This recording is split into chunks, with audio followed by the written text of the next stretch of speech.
Hey guys, it's Fletcher back with another video. Today I'm talking car kit and what you should have for if you're in a situation that requires overnight survival.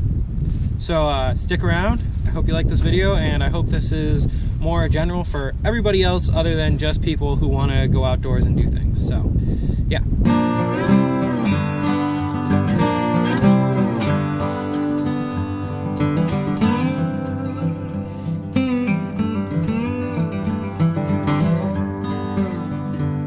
Alright, so car kit, what are we looking at? In this bag is where I keep most of my things. I have a couple of things outside of it that I don't keep in it, mostly because I don't have the space in here. So the very first thing, right on top, is a first aid kit. First aid kit is going to be your most necessary thing. I keep ibuprofen in here. I even keep my contact solution in here. So I keep this with me everywhere I go. Every backpacking trip, every time I'm in the car, I always have this kit with me. Thankfully, I've needed it for ibuprofen and, like I said, contact solution. Next up, you're going to want a lighter, and I also have another form of fire starting equipment. So I have the lighter just because it's quick and easy, and you can use it. Thought something was behind me. You can use it just by flicking it on. But if you're in a situation with extreme cold, you might want waterproof matches. So what's great about that is because in the cold, the propane doesn't necessarily want to work all the time, so you'll be sitting there flicking it a lot. With the waterproof matches, you get a whole bunch of them. And they have, not only this goes on fire, this also lights up, so you have an extended period of time to use this. The striker right on the side. So all you're gonna do is keep it away from the wind, and if you're not me, you can get it to work. So even in today's a windy day, this is working even in the wind. You know? But if you set it I just set it in the snow. You can see snow right there. She's still going. So, you know, waterproof matches for the win. These can be lifesaver. They've saved lives. That's why they have them. Oh, I'll just set that right there. All right, next item. You're going to want a form of light that isn't fire. We will get to making fire in a little bit here and what I use to do that. But this right here, you can have a lantern, you can have a flashlight. I prefer this. This is an inflatable lantern. So all you're going to do is pull this open.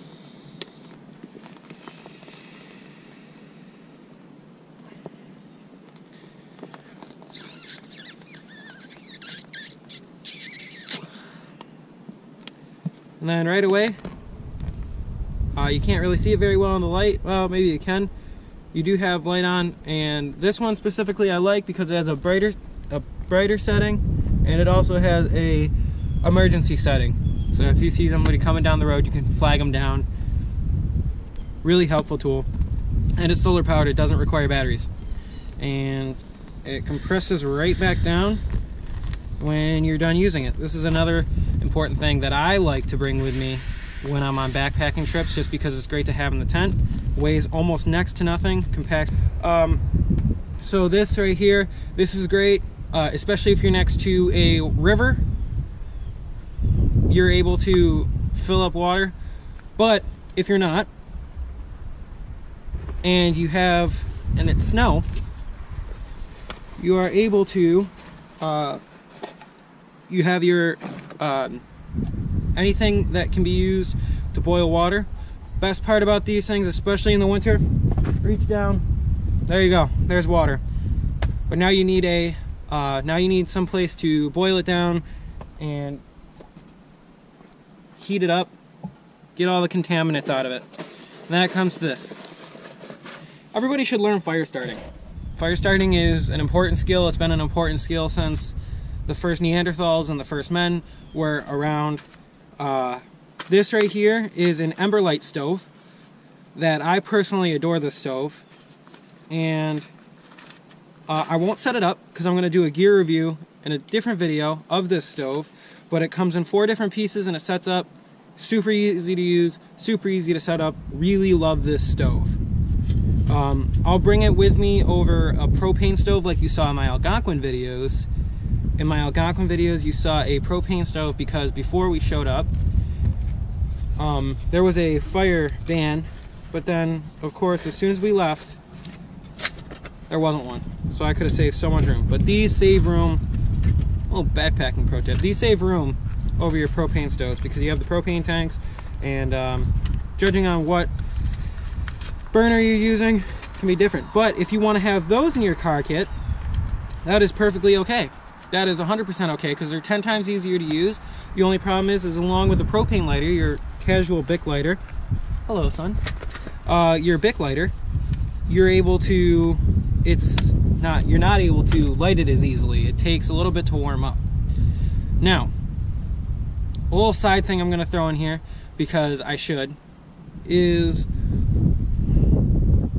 when you're driving your car, unless you've just gotten in it and say you just started your car and you go down the road and you're actually a pretty decent ways away, but your car's not completely warmed up yet, propane lighters, Bic lighters, propane stoves might not be warmed up yet. That's where the wood stove comes in. But if your car is warm, it's going to be able to start it right away. So it's up to you which one you'd rather include in your car kit. That's what I like to include. What else we got in here? Here's an important one. This is the Swiss Army Bushcraft Knife. My girlfriend was kind enough to give me this, and it actually came all the way from Switzerland, so thank you.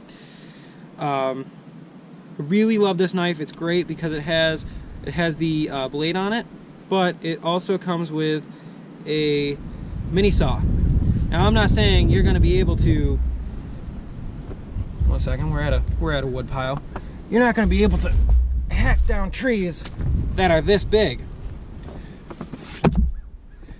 But for something that is going to be able to carry this, that's not going to be too much of a problem. You can go to any bush, tree, just get a bunch of twigs, and it'll be perfectly fine. I promise you that you will not regret getting... I got wood in my coffee.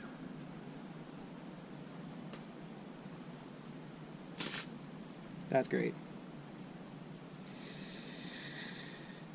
Sad times. Sorry, I got off track there. You'll not regret having a multi-tool like this. So yeah. Next thing you're gonna want, snacks. I prefer beef jerky as my emergency snack. But if you're vegan, if you're vegetarian, or if you just like granola better, granola also works. They're preserved foods, so they last forever. You can never go wrong having beef jerky or any other preserved food like granola. So I highly recommend that. And then last but certainly not least, and probably the most important, is a space blanket. So a space blanket is a blanket. Believe it or not, a space blanket's a blanket. This is a thermal blanket that will, when you're wrapping it around you, it'll be able to keep in your body heat. It's reflective.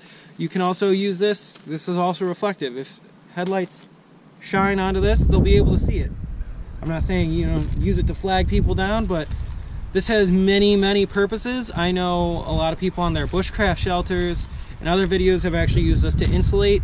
These have saved lives so many countless times. I have two personally. I keep one here in this kit, and I keep one separately for my backpacking because I never want this not in my bag. I never want this not with me. So as of right now, it looks like that covers all of it. I kind of rambled in this video, but oh, you know what? I actually did forget something. I did forget something. And I will be right back because I forgot something and it's really important. All right, I forgot this. This is a mini snow shovel, and these are great because they're compactable and they come apart.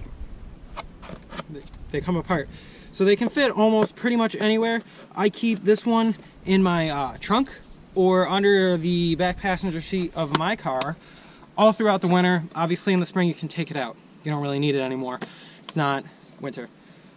I know this doesn't really apply to people in the deep south if you're watching this video, but anybody who gets snow on a frequent basis, you can never go wrong with the shovel.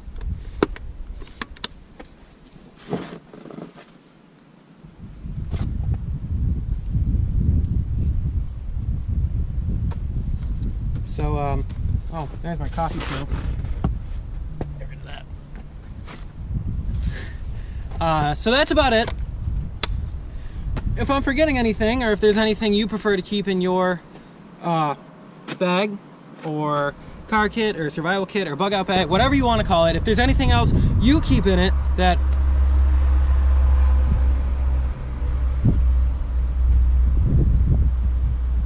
loud vehicles. If there's anything else that you keep in your vehicle or in your bug out bag, whatever you want to call it, like I said, feel free to just leave a comment below.